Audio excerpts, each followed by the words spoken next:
Dok, apakah kalau jalan pagi 30 menit itu sudah bisa cukup untuk bakar lemak ya dok ya? Jawaban saya belum tentu. Kalau olahraga jalan kakinya itu jalannya lambat pelan-pelan, apalagi jalan kakinya itu sesudah sarapan pagi, otomatis yang kebakar itu bukan lemaknya, tetapi glukosanya. Ya, jadi karena lemak itu biasanya kebakar, kalorinya dipakai sebagai sumber energi itu setelah 8 jam perut kosong. Kalau aktivitas biasa loh ya, itu di luar olahraga yang intensif loh ya. Karena memang proses energinya itu berurutan ya.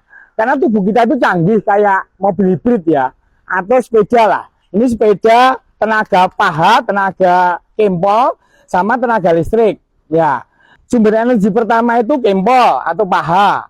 Tetapi kemudian ketika ini kempol udah lelah, ini listrik yang main. Demikian juga kalau mobil itu kan ketika nyalain pertama awalnya tuh dari baterai. Tapi kemudian ketika sudah akselerasi atau daya baterainya sudah menipis, baru mesin bensin yang dipakai. Demikian juga tubuh kita. Tubuh kita itu yang pertama dipakai itu adalah glukosa di dalam darah, yang diperoleh dari karbohidrat yang diserap ketika kita makan nasi, kita makan tepung, kita makan singkong, ketela, dan lain-lain. Ya, terus kemudian dalam beberapa jam, glukosa yang di dalam darah kita itu sudah mulai menipis jumlahnya. Baru kemudian menggunakan cadangan atau sumber energi cadangan yang pertama. Ya, yaitu ada di otot dan hati kita, yaitu glukosa yang diubah menjadi bentuk glikogen.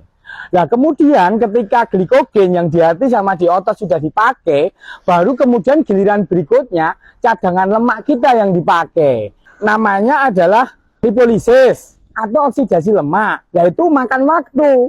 Karena itu dipakai energinya tetap di otot. Jadi butuh transportasi dari lemak tubuh kita masuk ke dalam otot, dan itu makan waktu beberapa jam. Sedangkan kita makan sendiri kan mengandung karbo sama lemak, sama protein juga kan. Nah itu juga akhirnya juga disimpan dalam tubuh antara 4 jam setelah makan sampai 8 jam.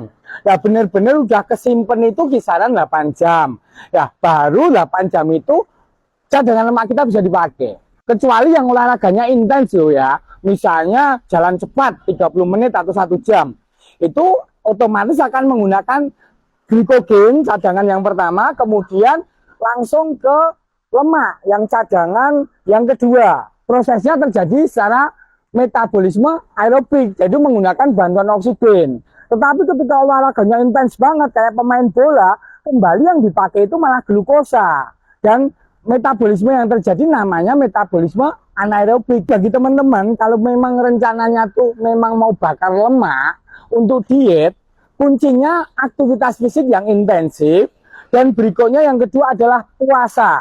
Karena dalam kondisi perut kosong, otomatis cadangan lemak kita yang akan lebih dipakai sebagai sumber energi.